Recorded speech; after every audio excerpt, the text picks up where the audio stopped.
তোমাদের ক্লাসে আমি উপস্থিত হলাম। আশা করি সকলে ভালো আছো। তো আমরা গত দিনের যে ক্লাস শুরু করছি, গত দিন তারপর থেকে আজকে একটু আলোচনা করবো। তোমরা মূলত সবাই শুনবা এবং একটু ভালো করে দেখবা, যেহেতু তোমাদের এই ইউটিউবে ক্লাস, তোমাদের একটু ভালো ফ্যাসিলিটি আছে, তোমরা টেনে টেনে দেখার সুযোগ আছে। তো যাই হোক, আমরা শিখতেছিলাম হচ্ছে কোয়ান্টাম সংখ্যা। কোয়ান্টাম সংখ্যাটা কি? আমরা দেখো সকলেই জানি ইলেকট্রন নিউক্লিয়াসকে কেন্দ্র করে বৃত্তের কক্ষপথে আবর্তন করে, তাই না? ইলেকট্রন নিউক্লিয়াসকে কেন্দ্র করে বৃত্তের কক্ষপথে আবর্তন করে। এই সময় ইলেকট্রন কোন কক্ষপথে আছে, কক্ষপথের আকার আকৃতি কিরূপ, কক্ষপথটা গোলাকার না উপবৃত্তাকার, এই ধরনের বিষয় প্রকাশের জন্য। তারপর আরেকটা কথা হচ্ছে যে ঘড়ির কাঁটার দিকে ইলেকট্রন ঘুরতেছে, আমরা বলতে ইলেকট্রন ঘুরতেছে, কিন্তু কোন দিকে ঘুরতেছে, ঘড়ির কাঁটার দিকে না বিপরীত দিকে, এই বিষয়গুলি প্রকাশের জন্য কয়েকটি সংখ্যার অবতারণা করা হয়। আর এই সংখ্যাগুলোকে বলা হয় কি? কোয়ান্টাম সংখ্যা। তো আবার আমি বলি, দেখো ইলেকট্রন পরমাণু নিউক্লিয়াসকে কেন্দ্র করে কতগুলো বৃত্তের কক্ষপথে আবর্তন করে, কতগুলো নির্দিষ্ট কক্ষপথে আবর্তন করে।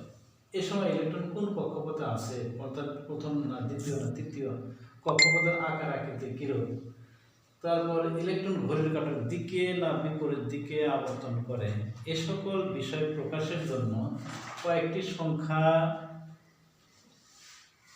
ধরা হয় বা কয়েকটি সংখ্যার অবতারণা করা হয়। আর এই সংখ্যা সমূহকে কোয়ান্টাম সংখ্যা বলে। কোয়ান্টাম সংখ্যা 4 প্রকার। যেমন প্রধান কোয়ান্টাম সংখ্যা, প্রধান কোয়ান্টাম সংখ্যা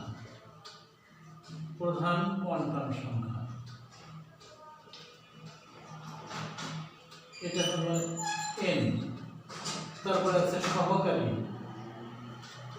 সহকারী কোয়ান্টাম সংখ্যা l। তারপর হচ্ছে চুম্বক কোয়ান্টাম সংখ্যা,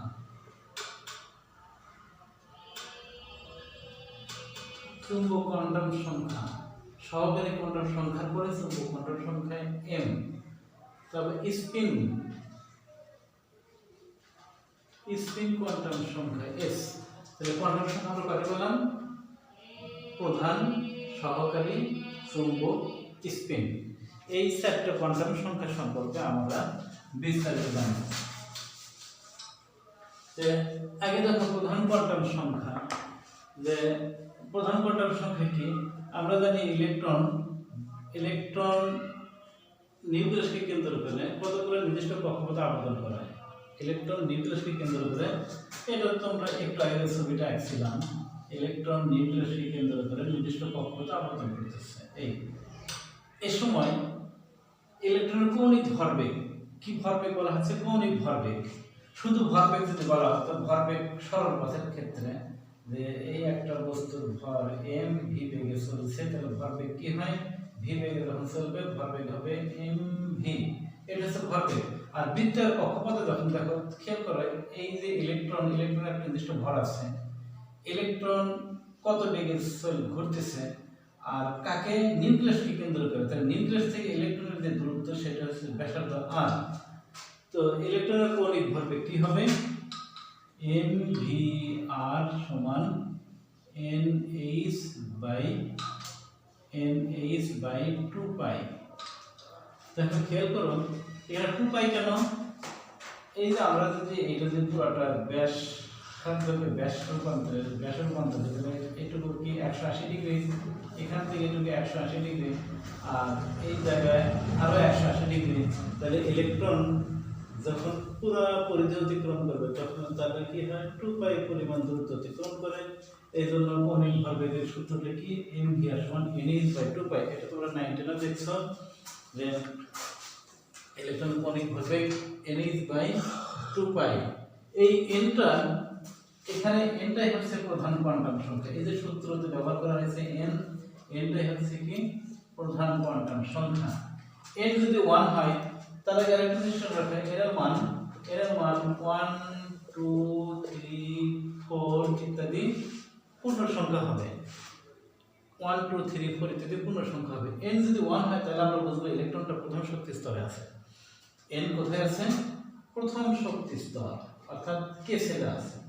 n যদি 2 হয় ইলেকট্রন দ্বিতীয় শক্তি স্তর, অর্থাৎ l সেল। যদি n সমান 3 হয় তাহলে তৃতীয় শক্তি স্তরে, m শক্তি স্তরে আছে ইত্যাদি বোঝায়। তাহলে এ পর্যন্ত আমরা লিখলে আমাদের হয়ে যাবে যে প্রধান কোয়ান্টাম সংখ্যাটি কি।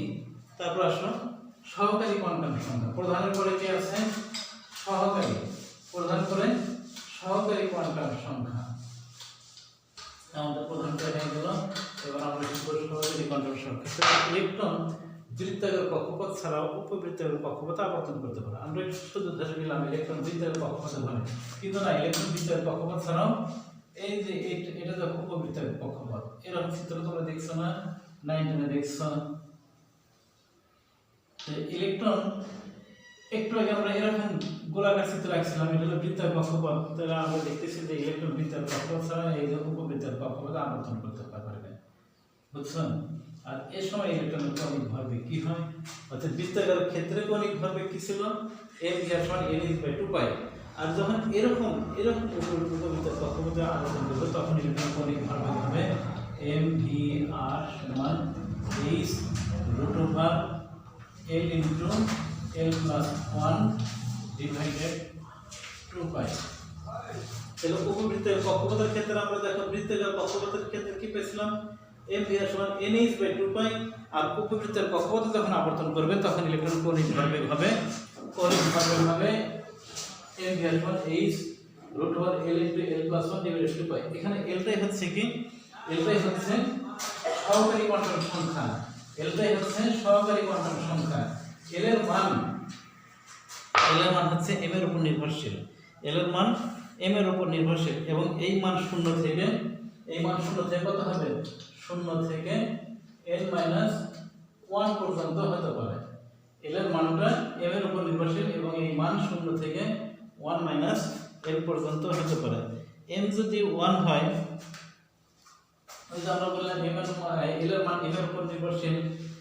m যদি 1 হয় তবে l সমান কত হবে? l সমান 0 হবে। l যদি 1 হয় তাহলে m সমান m1 হলে l হবে 0। কেমনে? এই যে n-1 না, এখানে m n অর্থাৎ প্রধান কোয়ান্টাম সংখ্যা 1 হয় তবে l হবে 0। তাহলে এই ক্ষেত্রে আমরা দেখো কি পাচ্ছি? 1 - 1, তাহলে l এর মান কত? এই যে এটাতে l এর মান 0 থেকে কত হয়? 0 থেকে 1 - n - l পর্যন্ত হয়।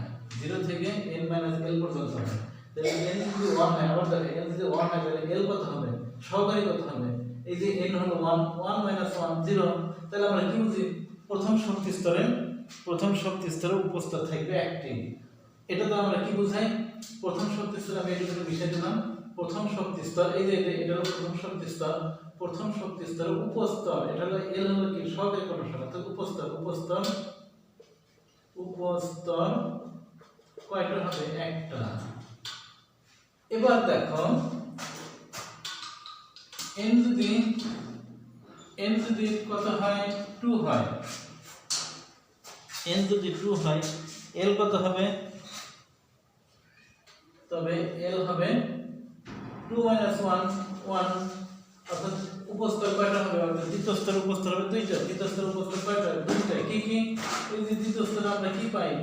2s 2p 2s 2p। তারপর আসুন n যদি 3 হয় l কত হবে? l কত হবে? 3 - 1 2। অর্থাৎ তৃতীয় স্তর উপস্তর কয়টা? তৃতীয় স্তর উপস্তর হলো 3টা। কি কি? 3s 3p 3d। তৃতীয় স্তর উপস্তর কয়টা হচ্ছে? তৃতীয় স্তর উপস্তর 3টা।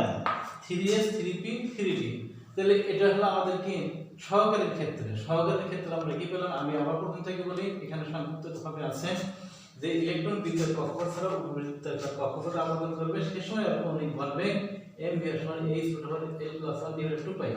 এলটা হচ্ছে এখানে এলটা এই যে আমরা যে এখানে এল পাইছি এলটা হচ্ছে কি সহকারী, এলটা হচ্ছে সহকারী কোয়ান্টাম সংখ্যা। এল এর মান উপস্তরের আকৃতি নির্দেশ করে এবং এর মান 0 থেকে এল এর মান কত 0 থেকে n - 1 পর্যন্ত বিস্তৃত হয়। n যদি 1 হয় তবে l হবে 0। এটা তো আমরা হিসাব করে দেখলাম। অর্থাৎ প্রথম স্তরে এই যে এটা প্রথম স্তরে প্রথম স্তর উপস্তর একটা 1s, প্রথম স্তর উপস্তর কয়টা ছিল একটা না? তোমরা ইলেকট্রনের সাথে যে আমরা কাঠামো করি প্রথম স্তর আমরা কি এটা পাই l যদি 2 হয় তাহলে l সমান কত 1। অর্থাৎ দ্বিতীয় স্তরে উপস্তর কয়টা দুইটা, সেই দুইটা কি কি 2s এবং 2p। n যদি 3 হয় তবে কি হবে l সমান 2, 3 - 1 2। অর্থাৎ তৃতীয় স্তর উপস্তর আমরা কয়টা পাচ্ছি? তৃতীয় স্তর উপস্তর পাচ্ছি হলো 3টা 3s 3d।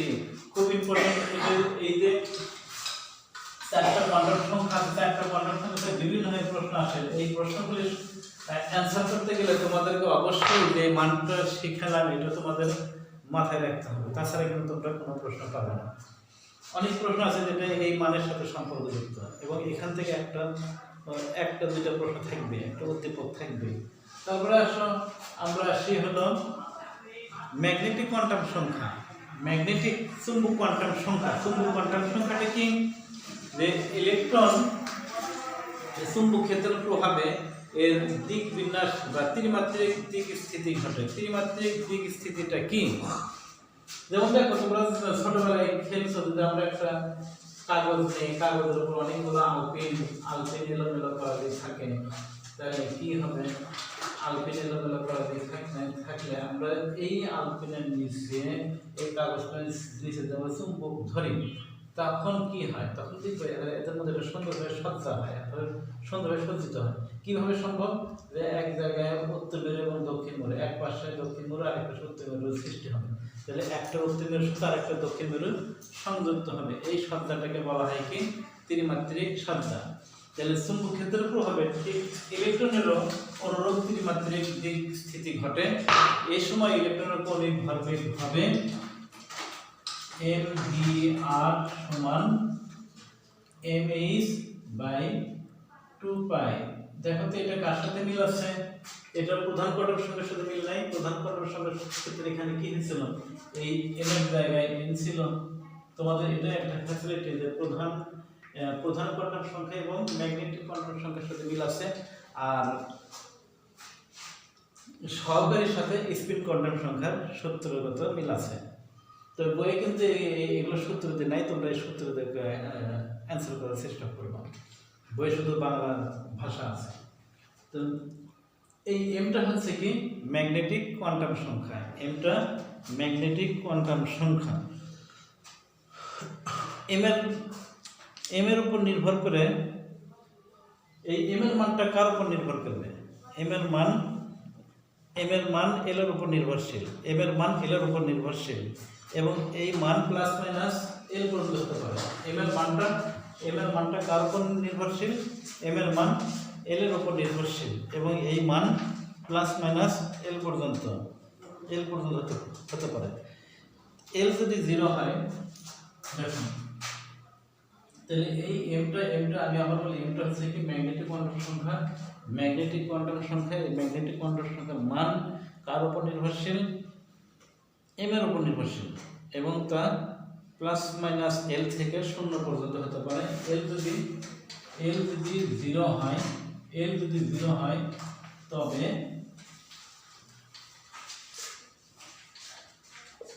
এল যদি 0 হয়, যেহেতু এম এর মান এল এর উপর নির্ভরশীল, তাহলে এল যদি 0 হয় এম এর মান হবে 0। অর্থাৎ এই জায়গায় তোমার প্রথম স্তরে অরবিটাল থাকবে, একটা। প্রথম স্তরে অরবিটাল হলো একটা, আমি সংক্ষেপে লিখি প্রথম স্তরে অরবিটাল একটা। তারপর দেখো এল যদি +1 হয় তবে এম সমান কত হবে? এম সমান +1 0 -1।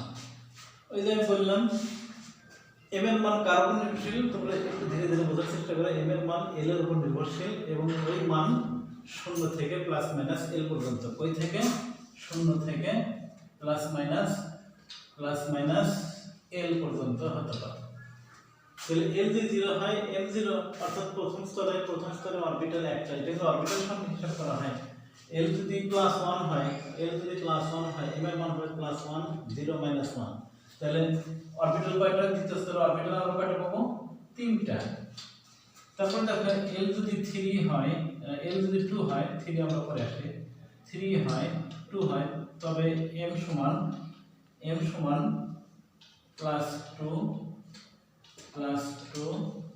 Plus 1 0 minus 1 minus 2। তাহলে মোট কয়টা হচ্ছে? মোট অরবিটাল হলো 5টা। আবার দেখো আমি আবার প্রথম থেকে আসি, যে আমরা এখানে এমটা কি পেলাম? এমটা হচ্ছে ম্যাগনেটিক কোণের সংখ্যা, এর মান এটার মান এল এর উপর নির্ভর করে, এবং ওর মানটা হবে কি 0 থেকে প্লাস মাইনাস এল পর্যন্ত বিস্তৃত। এল যদি 0 হয় তবে এম এর মান হবে 0, অর্থাৎ প্রথম স্তরের উপস্থান হলে একটা বা অরবিটাল একটা। এল যদি প্লাস 1 হয়,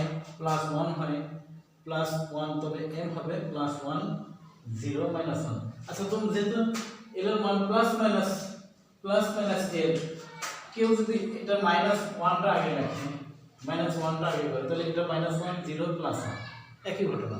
এটা যদি আমরা যে মাইনাসটা আগে লিখলে মাইনাস 1 0 প্লাস 1। আর আমি তোমাদেরকে শিখলাম কি দ্বারা? প্লাস 1 দ্বারা, প্লাস 1 0 মাইনাস 1। তাহলে অরবিটাল কয়টা? 3টা। এল যদি 2 হয়, এল যদি প্লাস 2 হয়, M plus 2 plus 1 0 minus 1 minus 2। তাহলে মোট অরবিটাল কয়টা হলো? 5টা। তাহলে এ পর্যন্ত হলো আমাদের কি ম্যাগনেটিক কোয়ান্টাম সংখ্যা। তারপর থাকে কি স্পিন কোয়ান্টাম সংখ্যা। এই স্পিন কোয়ান্টাম সংখ্যা হচ্ছে সর্বশেষ কোয়ান্টাম সংখ্যা। স্পিন কোয়ান্টাম সংখ্যাটা কি? যে আমরা জানি ইলেকট্রন নির্দিষ্ট কক্ষপথে আবর্তন করে, তখন ঘড়ির কাঁটার দিকে না বিপরীত দিকে থাকে? ঘড়ির কাঁটার বিপরীত দিকে না বিপরীত দিকে? এ সময় ইলেকট্রনের কৌণিক ভরবেগ কি হবে? কৌণিক ভরবেগ হবে mvr সমান h root over s into s plus 1 divided 2 pi। দেখো ওই যে যখন ঘড়ির কাঁটার দিকে বা বিপরীত দিকে ঘুরতে পারবে, তখন ইলেকট্রন কৌণিক ভরবেগ কি হয়?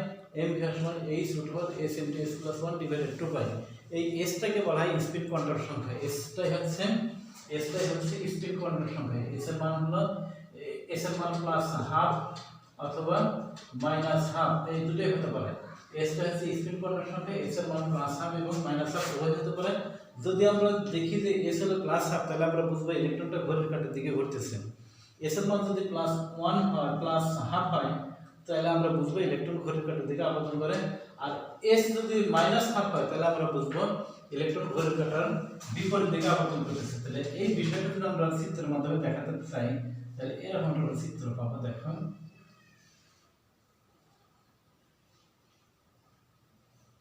এই যে ইলেকট্রন,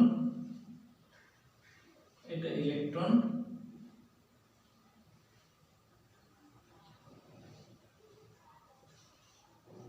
দেখো এইরকম যদি থাকে তাহলে আমরা এটা বুঝবো কি ইলেকট্রন ভি বেগে আছে, ইলেকট্রন রেডিয়াস।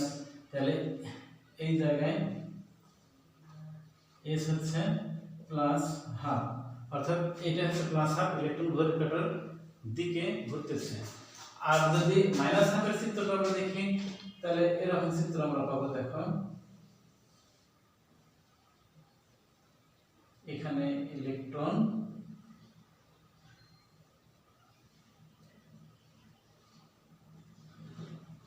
ইলেকট্রনের বেগ আছে ভি, রেডিয়াস আর, আর এই ক্ষেত্রে দেখো এটা হচ্ছে কি মাইনাস হাফ। এটা কোন দিকে আবর্তন করতেছে? ঘড়ির কাঁটার বিপরীত দিকে। এই বিষয়গুলো হলো কি স্পিন কোয়ান্টাম সাথে সম্পর্কযুক্ত।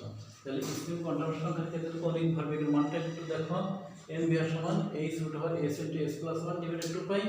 তো এই এসটা হচ্ছে কি স্পিন কোয়ান্টাম সংখ্যা। এর দুইটি মান আছে, একটা প্লাস হাফ, একটা মাইনাস হাফ। প্লাস হাফ দ্বারা ঘড়ির কাঁটার দিকে আবর্তন বোঝায়, আর মাইনাস হাফ দ্বারা ঘরের কাটার বিপরীত দিকে আবর্তন করতে। এই বিষয়গুলো তোমরা একটু ভালো করে দেখবা। তো এই 4টা কন্ডিশন তোমরা একটু ভালো করে দেখবা, কারণ এটার সাথে সম্পর্কযুক্ত তোমাদের অন্যান্য ব্রড প্রশ্ন যেটা গতে প্রায় থাকে এবং তোমরা 21-এ পাবা ইনশাআল্লাহ। তো তোমাদের প্রধান শর্ত কি, এই যে 4টা পড়ালাম তার মধ্যে তোমার এই 4টা একটু ভালো করে আয়ত্তে রাখবা। আগামীতে আমরা এটার সাথে কি ধরনের প্রশ্ন থাকতে পারে সেটা আমি তোমাদেরকে শিখাবো এবং তোমরা ভালো করে দেখবা।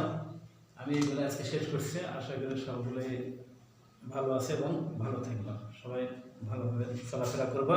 আজকে এখানে এ পর্যন্ত।